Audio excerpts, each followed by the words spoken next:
سامنے آج انشاءاللہ العزیز فقیہ العصر، استاد العلماء، استاد الکل، امام المناطق حضرت علامہ یار محمد بنیالوی علیہ الرحمہ کی زندگی کے چند پہلو عرض کرنا مقصود ہیں۔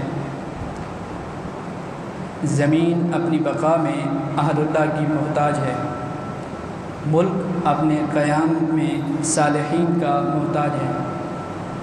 ارض و سما کی یہ بستی وجود اتقیاء سے عبارت ہے، اس لیے عالم کو ذرہ ذرہ کاملین کے لیے تڑپتا ہے، جو عباد مکرمین کے لیے دعائیں مانگتا ہے۔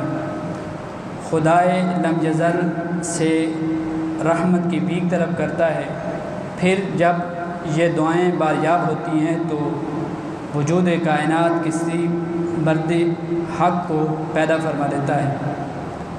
اسی طرح ظلم و عدوان کی اس ویرانیوں کے اندر اطاعت و امتثال کے نفسانوں سے بدل دی جاتی ہے۔